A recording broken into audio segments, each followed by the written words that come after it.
Melanie, sorry, I'm closing out all my apps. I should have done that before.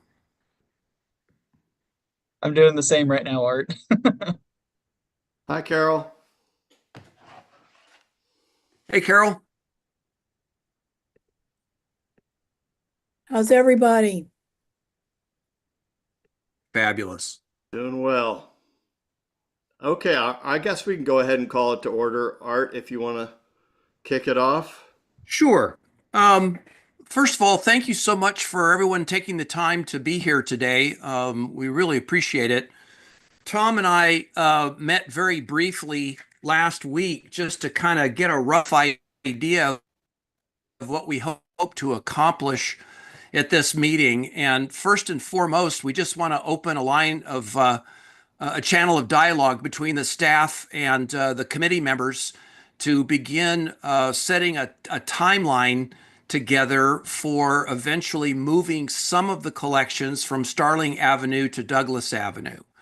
And some of these things we've already covered. Other things there are still questions to be asked or unknowns to discuss. So this is our opportunity to do it. We don't expect to get everything settled today.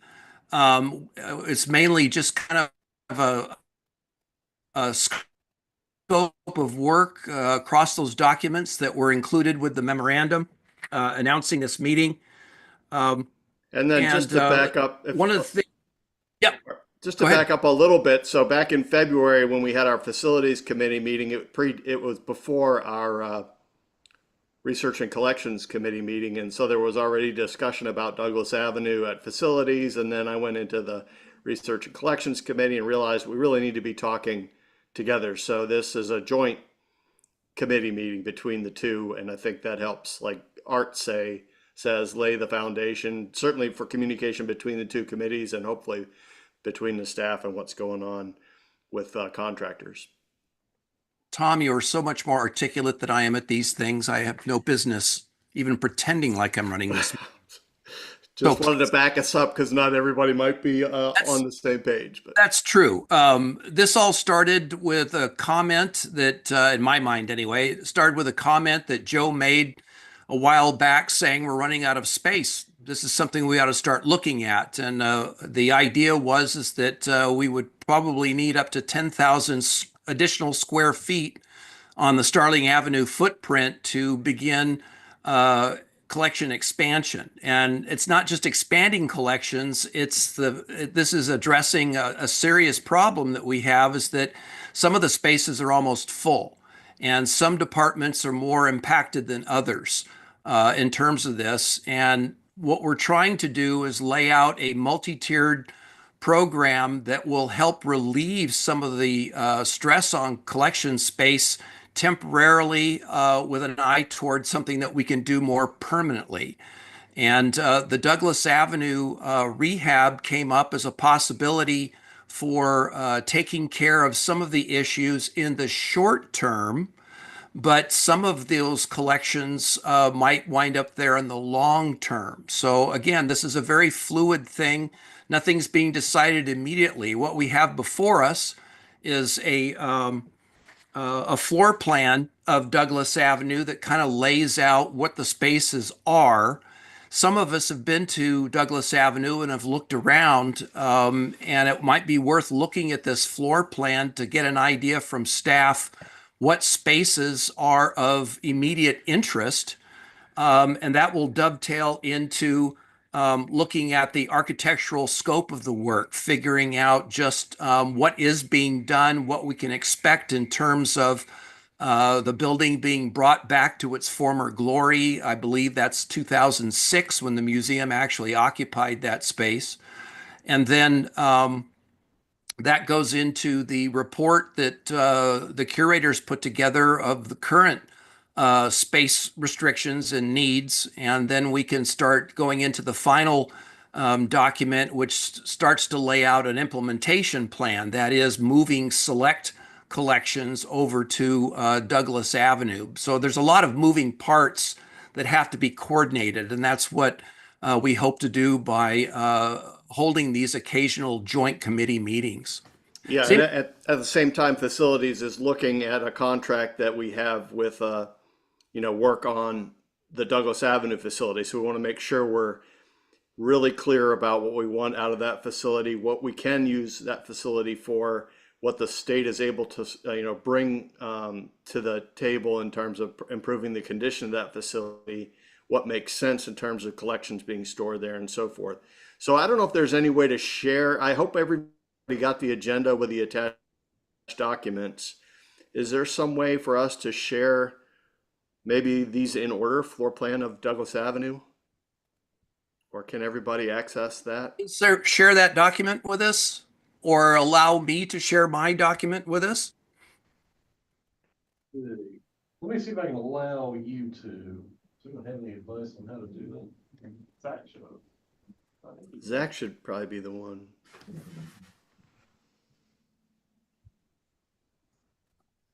If it might help, I have the blueprints of, like, we kind of made a small blueprint of the building that if Yeah. I don't have the ability That was included with the agenda. I think that's Oh, what sorry. we're looking at. It's like a floor plan, first floor and ground floor. Yeah, if So- someone could share that, so all of us can see it. Or Same- if we can't share it, at least hopefully everybody can open it up and we can look at it together. So I have it open myself. I'm looking at the first floor. Yeah, we're working off the generic email account here, so it's not one of our personal emails. Okay. And we can. Zach's working on it. I guess one of the first questions I had, and this is based on my perception that heavier artifacts would be moved over to Douglas Avenue first. Are we looking at utilizing the first floor space, or would the nature of the collections immediately focus our attention on the basement? So as construction goes, the plan is to work on the first floor, so the main entrance level, not the I guess the ground or subterranean floor.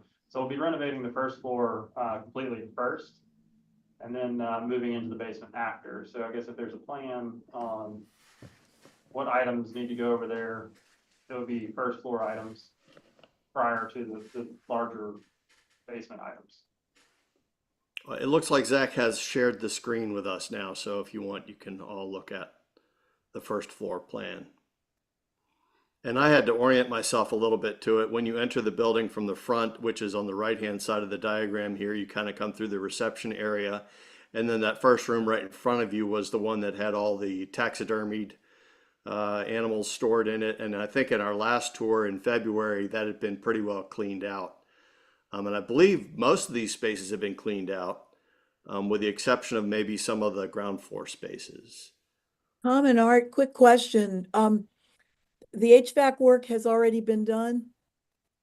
No, no, ma'am. So we are working on right now getting word back from the architect on the asbestos. So we'll do the abatement first, and then everything else will pass after that. So it'll be lead and asbestos out of the air, and then we'll bring in the kind of demolition crew and then HVAC, electrical, plumbing, HVAC. Yep. So I believe the total available space here is something like 35,000 square feet. Is that right, Jonathan? Yes, that's Ryan added to it. That's the first and second floor.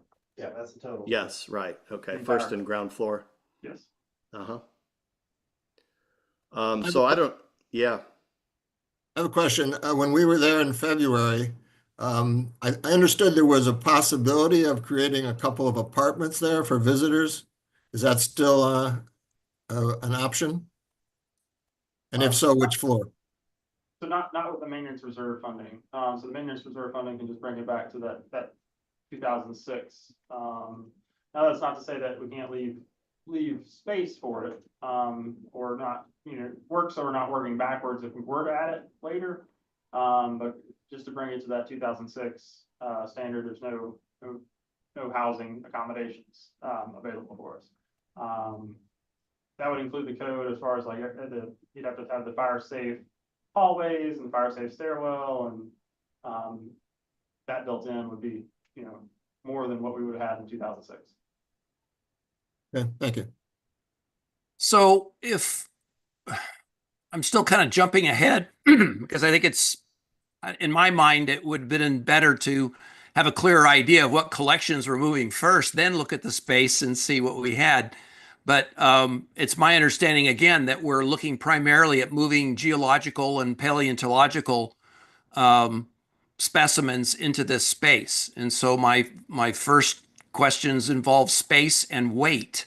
And that's why I asked about whether we could put heavy collections on the first floor. Are there any structural concerns, or should we be looking at developing the basement space first for those collections?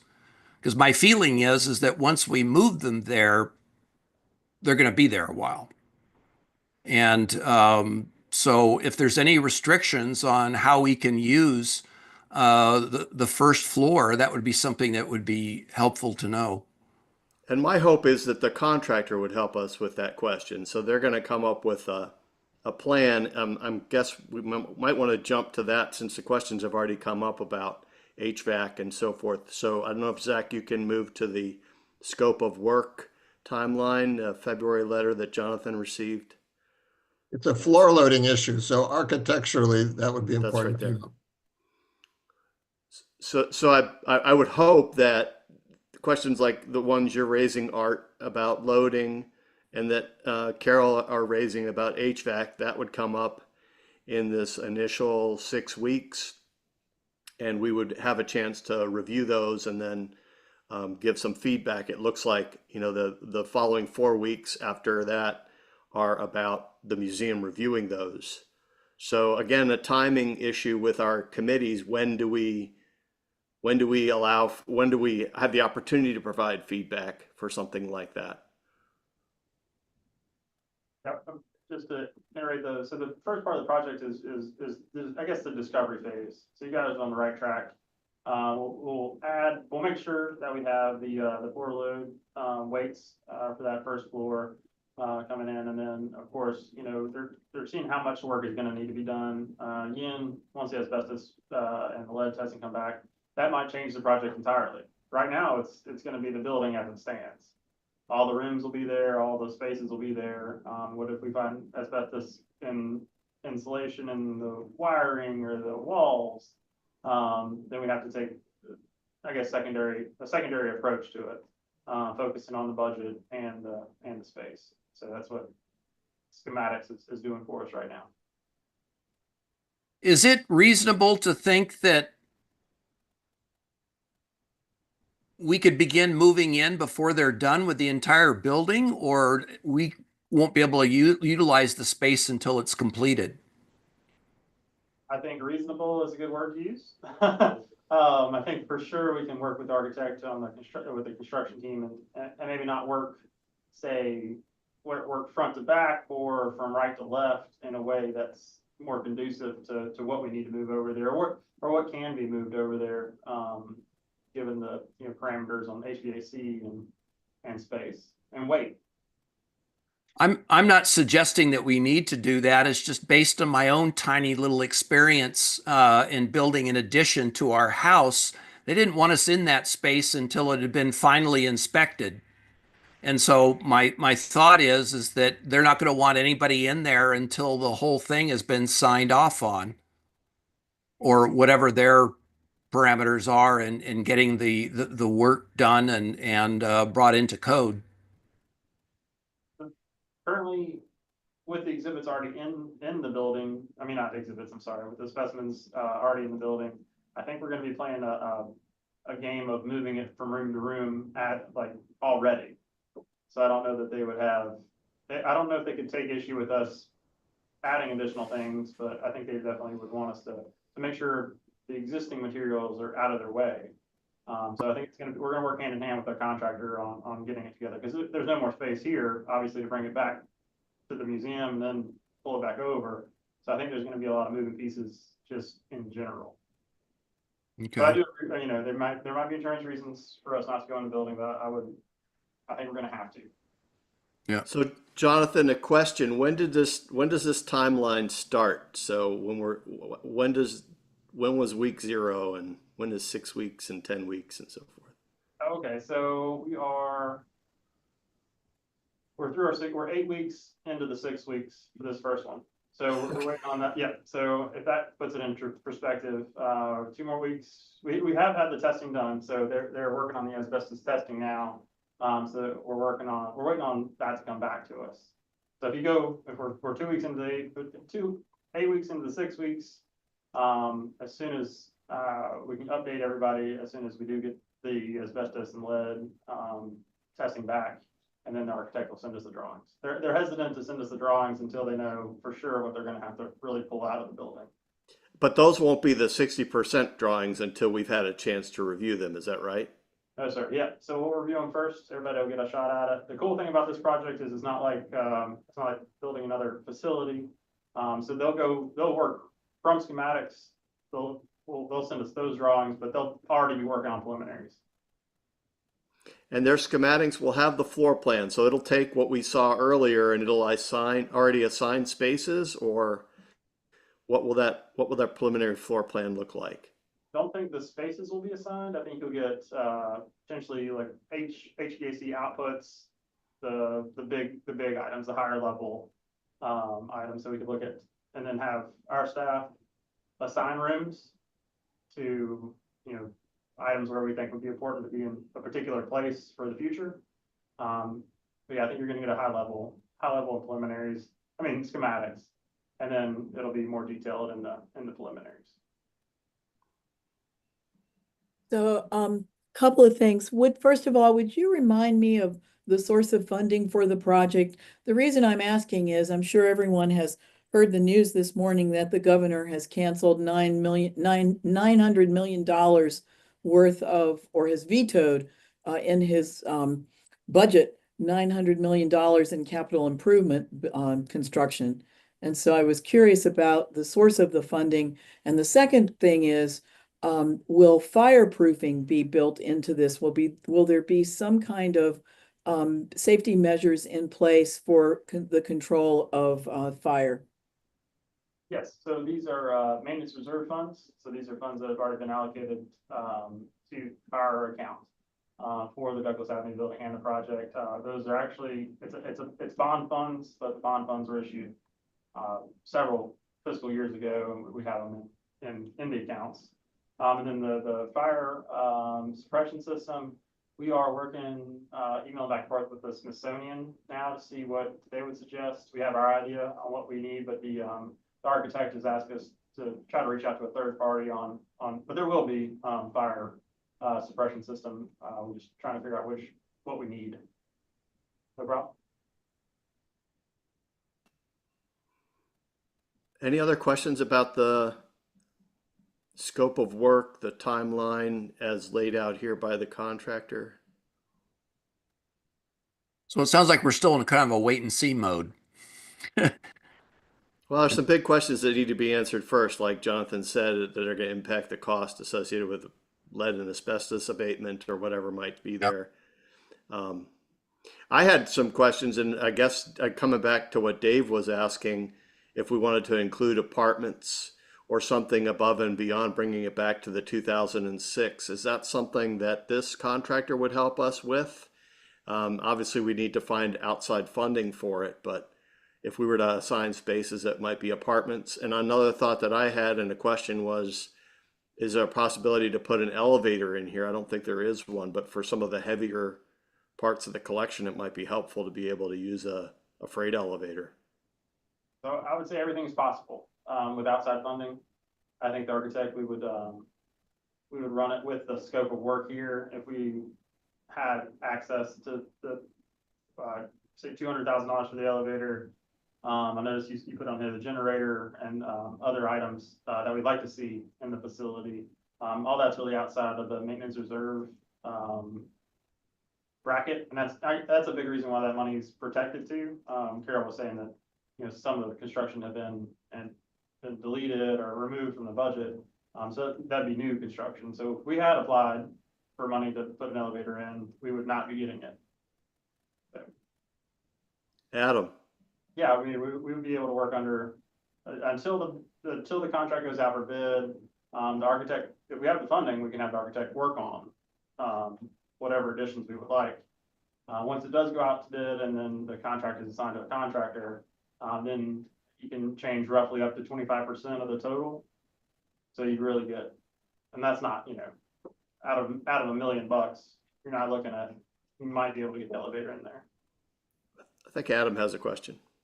Actually, I just wanted to raise, in terms of priorities, one point that, at least in my perspective of moving, you know, I've moved things several 100 pounds, not absolutely crazy enormous, but still hefty, into the basement. And one of the advantages of Douglas Avenue as it is right now is that the driveway continues around to the back of the building, and there's a decent sized ingress to the basement level that just takes you into one of the wider hallways, and then you have access to those larger storage rooms right there and then. So there isn't sort of this, you know, like stepped loading dock framework or anything like that. So I don't know. On my own level, I see an elevator as like a cool thing, but not something that immediately strikes me as functionality, like function critical to moving or storing collections of any size.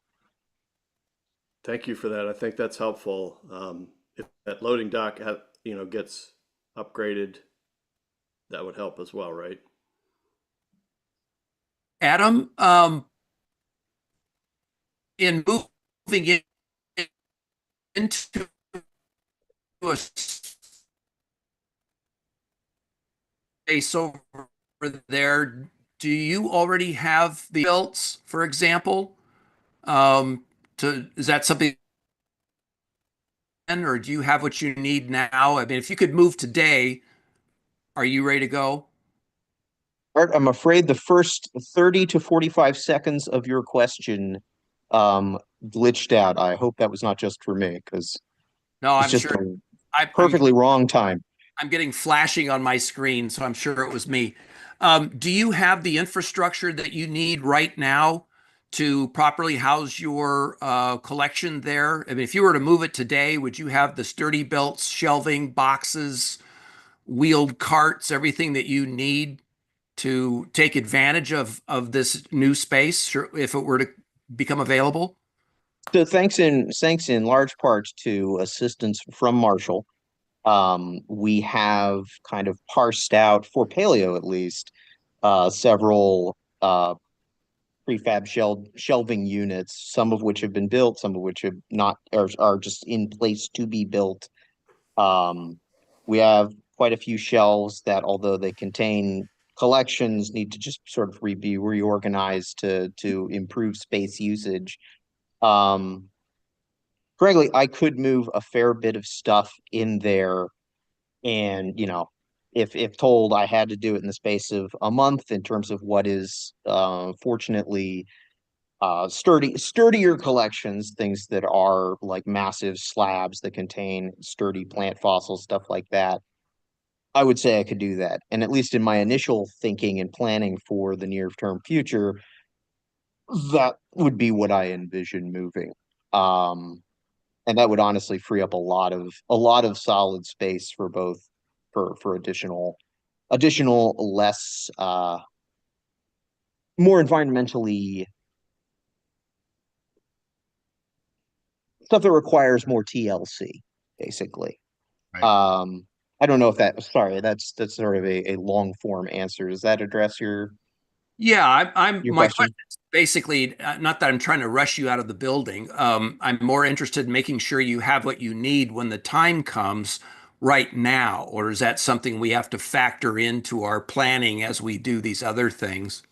Because that would certainly come with, you know, that would be a cost that we would have to find funding for outside this particular project.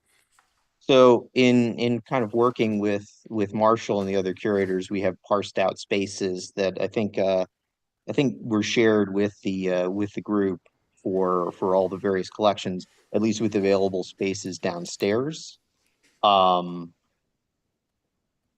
physical space that's there for me is really good. It would expand, you know, what I'm able to take in here quite a bit for, you know, extended for at least several years. And like I said, we already have several prefab shelving kind of units that would be what I need to store things for at least the next several years. So, you know, Okay. other like my big dream is the kind of the HVAC improvements and the sort of stabilization of the environment there. Because that, although I have collections that, like I said, I think you know, are basically good to go in terms of being, things that can weather environmental stability instabilities. Um, the dream is kind of just to have the environment that would enable other stuff that's more sensitive to move over there. Yeah. And that is something I haven't parsed specifically what would go at this stage.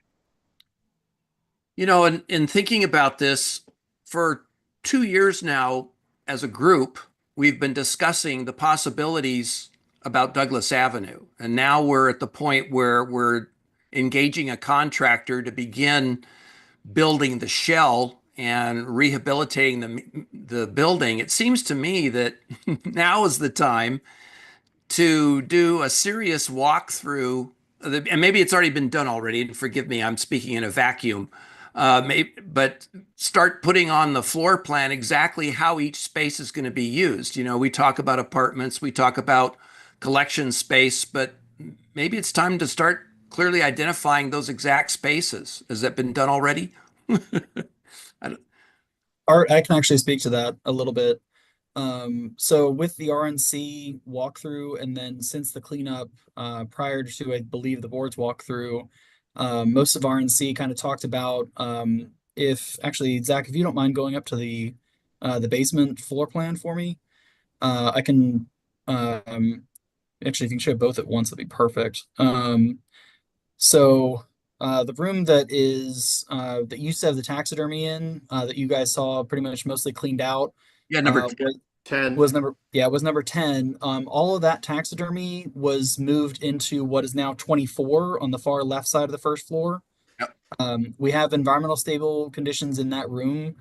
And because that's a new space that we created for that with environmental controlled AC units and blackout curtains, things like that. We're kind of monitoring that very heavily to make sure that that is continuing to stay stable for the taxidermy.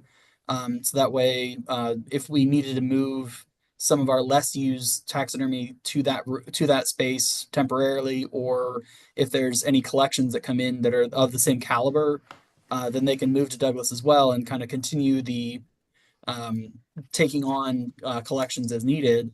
As far as the basement, though, so the ground floor, the room that is marked as 26 is kind of set up to be a wet lab. Most of RNC's talked about having that continue to be an active working wet lab when things are up and running.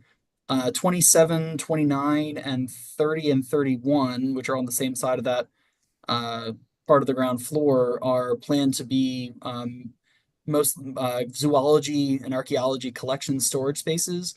There's good flooring there. There's good stable strength of floors because it is the basement for cabinetry, and then kind of an active working space there that we can store specimens there and then be able to work on them. And then as things get finalized, they can be either stored there relatively long term, especially once the envelope is kind of figured out, and then be able to be brought over to Starling Avenue, depending on what certain requirements are needed for research purposes, if they're exhibits, things like that. But that's kind of getting in the weeds with that a little bit. We've talked about some of the ability to store things for the zoology sort of specimens, but that's obviously the latter half of this. Geology and paleo that we've already talked about are the beginnings of that, because of the fact that they're the most stable under the least ideal conditions compared to zoology specimens. With paleo, as Adam's already said, we have good storage for shelving that we've worked out a lot of their collections to be able to be in the room that is 35 and now also 36, also on the ground floor. And there is space within the 36 room that more shelving could be put in there if needed, depending on Adam's requirements. And then I believe it was 29, if I'm not mistaken, that was planned to be an archaeology, similar kind of environmental conditions as the rest of the basement, but has plenty of space that archaeology could have some of their specimens there. They're the ones that have the most dire need for collections needs, because they're, I believe, at like the 98% full sort of situation, and a lot of their collections could be stored there. But we've also talked about some shifting that happens with here for geology to kind of work on that, but that's a little more complex and also getting a little too far in the weeds, I think, anyway, sort of thing. So some of the spaces have already been kind of talked about, at least within theory of what is available currently, and then obviously available long term. But a lot of the first floor was planned to be storage space for things like the library, needs of B&G, buildings and grounds, and then kind of at least taxidermy, which is heavy, but not nearly as heavy as especially the geology and paleontology specimens, sort of thing, just because it's only so, because some of those things get kind of heavy. So, You know, thank you so much. This helps a lot. What would help me, and it might help a few others, is to develop a key with the room numbers and how those spaces are currently being planned to be utilized. And that way it'll help discussions further down the road where we can see what spaces are basically accounted for in terms of use and which ones we can still start thinking about. What can we do? Is this where the apartment thing has come up several times. And so it would be good to know what spaces are set aside for collections and maintenance uses and what other ones are actually available, and see if it is practical to start thinking pie in the sky, or maybe toning down our expectations a little bit, depending on what's available. I have a question. I know this is going to be great for space, but thinking even further in the future, has anybody talked about compactors in the basement?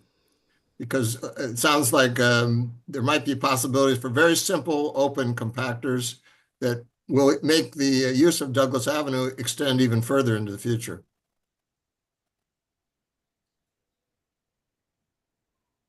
From my perspective, I understand that compactors are just more complex. I don't know that it's out of the question, but that's something that would be a lot more involved with a contractor sort of thing. From my perspective as an RNC, it would be potential, but I think that involves a lot more changing of what is currently the floor, because it impacts the actual floor sort of thing. But Jonathan and the crew might be able to speak on that behalf. In the basement, the floor loading won't be as much of an issue, I assume. Yes, but I think it's only a matter of how much the floor would have to change in order for the compactors, because there's grooves that are part of the floor for those to be installed, and how involved that would be, because they don't just necessarily float on the floor itself. So the floor would have to come up and then be able to be installed. Yeah, there are compactors which are elevated a few inches. We have it at the Smithsonian, our library has a situation like that. And as soon as you step into it, it stops. But yeah, I just thought I'd mention it because that'll extend space even further, potentially. It's a good Speaking of question to bring to our libraries- contractor, yeah. Go ahead, Carol. I was going to say, speaking of libraries, when Marshall, you mentioned that, it reminded me that I think a lot about libraries and archives as part of collections.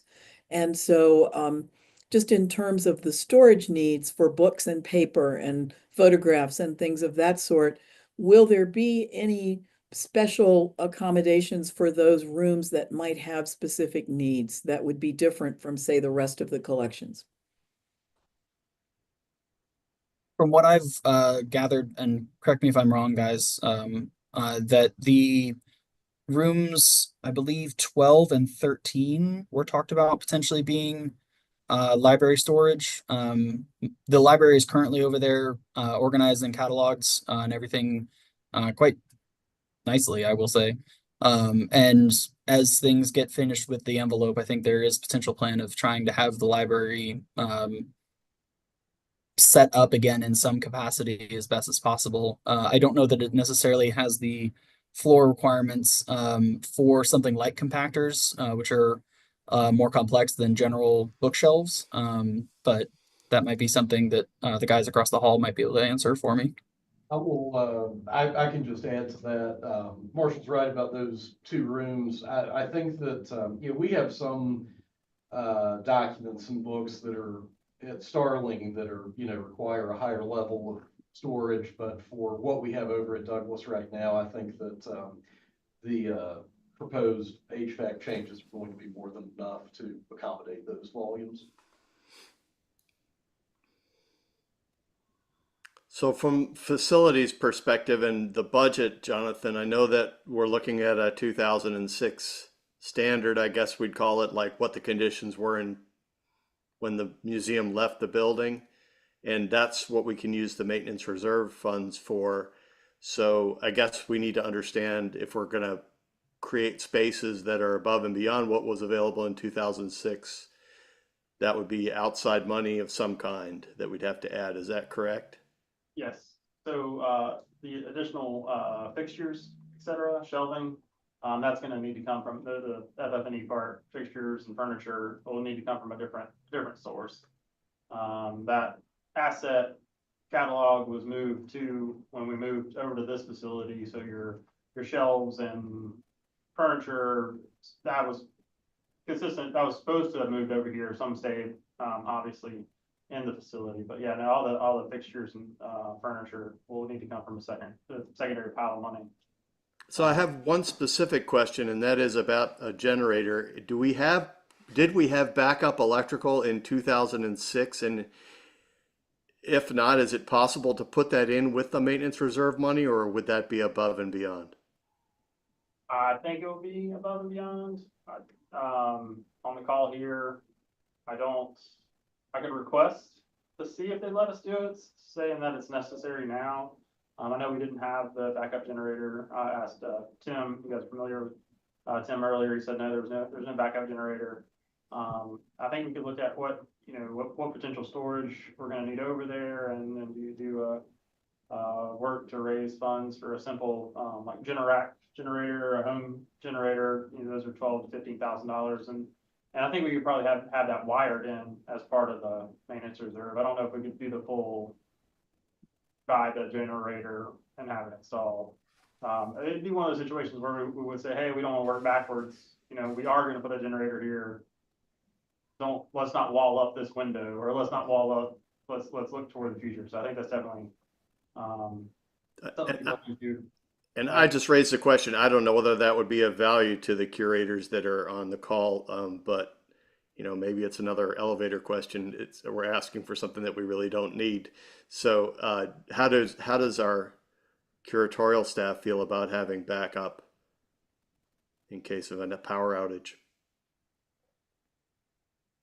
Well, I can just say in my conversations with the curators, the things that would be absolutely critical to have backup generators for, like -80 freezers.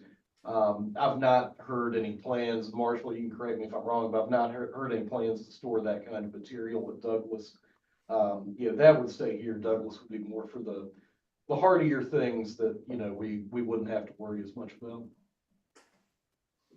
Yeah, the -80s are planned to be here. If the facility a decade from now, maybe down the road for that sort of thing, but definitely not this first set of iterations. It's something that we've got storage enough here for most of our tissues that we're kind of good right now.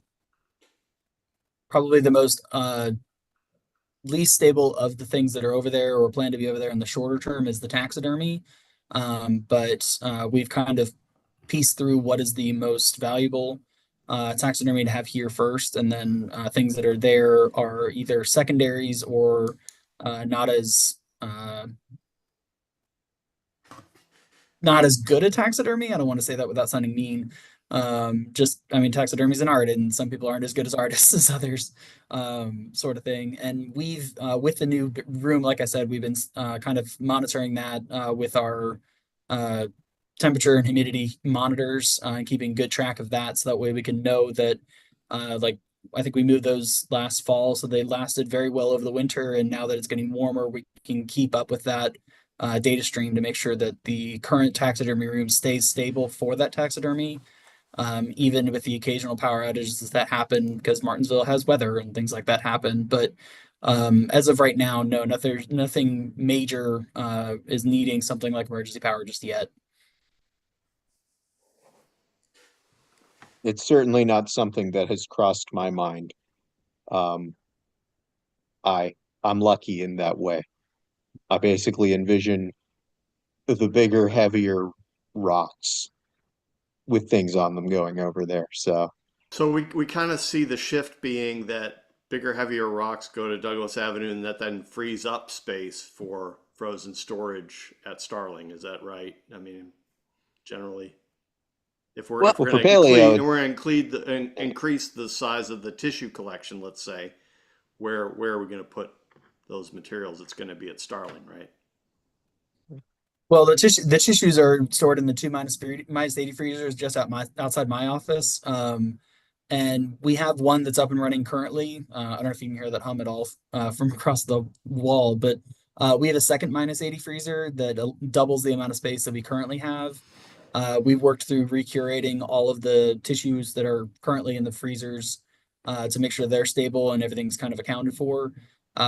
So we actually have a good amount of freezer space here at Starling, and there's actually more wall space just outside my office for another minus 80 freezer, another deep freezer as needed once as our tissues collection expands. So yeah, there's no plan of Douglas having tissue specimens anytime soon. Good, that helps. and with paleo as a whole, the shift of what I keep terming is just the heavy rocks. What I envision is the goal there is like there are these large slabs that contain like very resilient plant and invertebrate fossil. What would take their place at Starling is things like paired out whale skulls, which are somewhat more, they're much more delicate. Despite it being very large, they're much more delicate. They're much more sensitive to changes in temperature and humidity, to the point where like something like that is a danger of crumbling if it stays over at Douglas, whereas if it's here at Starling, under more environmentally stable conditions, it will it'll be ideal. Not to say that those fossils are here at this point. We have the space to maintain what is sensitive. There's nothing at risk over at Douglas, but that would allow us to go out to more Virginian sites and acquire new stuff, because there are definitely cases where I have to make that consideration in terms of acquiring big things. Adam, the fossils that are in plaster jackets right now, would they have to be kept under similar conditions to, say, these whale skulls, or would they could they be stored with the rocks? They're sort of intermediate.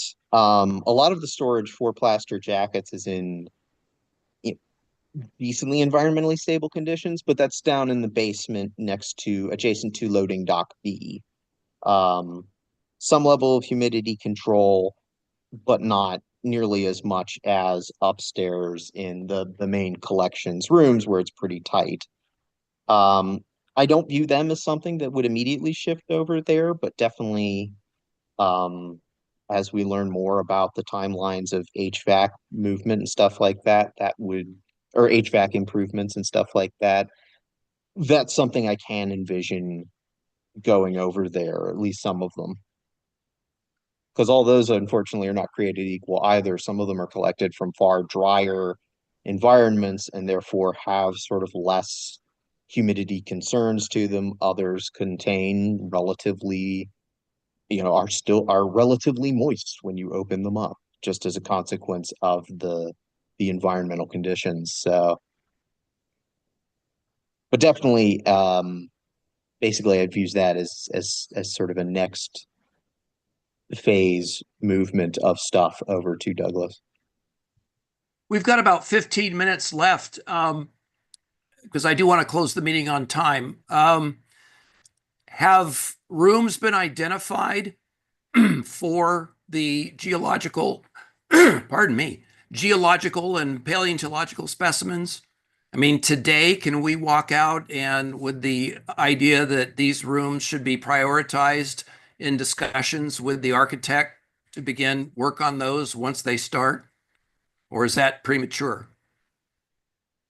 Art, I think that's a great point. And before we get too far away from the notion of having a key, I think the architect would love to see that. If we could maybe walk away with some homework from this meeting, I'm sure this is why you and Tom kind of gathered all of us here. I think, you know, having that key and us deciding, you know, maybe we're not going to have the tissue storage in the next 10 years, but in 20 years, is there a room that we see fit that might be where that moves to? That would be something that we could identify well in advance with architects, certainly make their lives easier. But yeah, Marshall, I don't think I possess the brain power like Marshall to just rattle off what room things are going in. So just having a key would be phenomenal, and I think getting that to the architect would help substantially. And that's kind of the first I've heard of the idea of this meeting. So I think it's successful just to get that across. Well, and like I say, that would help us once we can see what spaces are being looked at, then that'll help us prioritize certain spaces sooner than later in terms of the rehab. And also it'll help, I think, either encourage our expectations or temper them in terms of what else can be done. I mean, we talk about these apartment spaces, but you know, once everything is spoken for, there may not be a practical space left there, but the architect should be aware of what our intentions are down the road so they can, you know, throw in a couple extra plugs or a little more, you know, a few more HVAC vents that we can build onto at a future time. I think that would be a great outcome to this meeting, like Jonathan said, to have some kind of a key for this. And I would want to inform it with the space inventory utilization, whatever that report is, if Zach can scroll up to that, because obviously some of the parts of the collection are more in need of space than others, because you can see, you know, here, geology, not so much, archaeology, paleontology, which is probably why we're focusing on that, really at capacity or near capacity. So I think it needs to be informed by that. Yeah, and the next in the implementation plan, which follows this, the wet collections, which are also reaching their maximum capacity, according to Cal, they don't need to be moved right away. I mean, there's still space to accommodate that stuff. So what we're really talking about in the short run is geology and paleontology and maybe select collections from archaeology. And if we can identify those spaces that would accommodate those collections sooner than later and get that into the mix in these early discussions with the architect, I think that'll help us moving forward. I think Dave had a question. Dave. Well, yeah, back to the apartments thing. When Art and I were shown Douglas Avenue after the February meeting, we didn't have access, I guess, to the annex. I'm just wondering what's there, and maybe that would be a good place for the apartments. No. Okay. No. I've never seen it. Oh, it's where the geology specimens are now, and Oh, okay. Yeah, it's not up for snuff at all right now. Okay. Is that part of the renovation, Jonathan? No, it is not. That was renovated before we put the radioactive material in there. That was renovated, new windows, walls, and painted, renovated, and then a new roof was put on. Yeah. So, yeah, it's currently Okay. radioactive. So Okay, thank you. Are the costs of moving included in the budget? they are not. Cost of moving is not included. That's a good question. And then I saw a question earlier from you, Carol. How's this issue addressed in the reaccreditation? The team went over with the architect. The architect was nice enough. He came down and walked the team through. I think. Yeah, I was there. There wasn't really anything concrete that came from that beyond just they really liked the idea of using that space for collections expansion. I think it's going to be, I think it's entirely possible they'll go into a bit more detail, once we get all of our reaccreditation information, but I think that's at least a month away, or if not longer. Yes. At least a month and a half. Yeah, so we'll have to wait a bit to see what they say. Well, the building is in much better condition than it was the last time an accreditation committee went through. In fact, that was one of the things they pointed out, that this is, something that needs to be addressed. Well, we're clearly addressing it. So I think we're definitely moving in the right direction on that point. Well, the reason I ask that question is because I'm thinking about fundraising in the future for continued work there. And if you've already got language in your reaccreditation documents that make some specific recommendations about things that could be happening, like the apartments, for example, you've got another important piece of information that you can include in making your argument. Good point. Is that something that needs to go into our upcoming discussions about our next 5-year plan? I mean, is that the kind of thing where we start talking about that so it becomes more of a part of the conversation? I think it's certainly good. Yeah. Are there any other points that anybody wants to bring up? And we only have a few minutes left, but I want to make sure everybody gets a chance to ask questions that they might have. Staff, do you have anything that you need? Pardon me addressing you generally like that, but are there things that we haven't talked about yet that you could use some help, direction with, or input, or? Art, I Nothing think comes to mind. Sorry, Tom. No, Nothing you're comes all to right. mind. Nothing comes to mind immediately, but I do want to express my gratitude for the seriousness with which everyone's approaching this. It's not something that's happening at every institution where I talk to the staff who have similar concerns. So thanks. But we'll definitely keep you posted. Yeah, Well, I good. think we've covered a lot of ground, and I'm glad we had this opportunity to meet across the facilities folks and the people that are managing the research and collections. The last thing I would just ask is, where is the next opportunity for this group to plug in to the scope of work? And that's going to, like Jonathan says, just depend upon how dragged out the analysis of asbestos and lead and abatement needs to happen. So I guess we'll just wait to hear from you on that. But it sounds to me like the best next opportunity might be when we get those 60% drawings. There's going to be interaction, obviously, with the museum staff before that. But at some point, when we have those 60% drawings, maybe that's a time that makes sense to bring this group together again. What do you think, Art? Yeah, I agree. And plus, we're going to be meeting on the 17th. Research and Collections will certainly have a meeting, and we can discuss anything after we've had a chance to think about things and keep track of those thoughts and ideas and be prepared to share them at the next joint meeting. But I think having that key to the floor plan will be a big step in helping all of us, especially me, visualize exactly what we're talking about and get an idea of what the possibilities might be. And also identifying those spaces of immediate need that we can begin directing the architect to start dealing with sooner than later. So then we can start really coming up with a timeline for getting certain spaces completed and begin making plans to moving the collections into those spaces as soon as they become available. Does anyone else have anything else they'd like to bring up? All right, well, I'll take the opportunity to say thank you all again. I very much appreciate your time, and many of you I will see on the 17th. If any of you have any ideas or suddenly a question or an idea pops up, please don't hesitate to reach out either to me or Tom.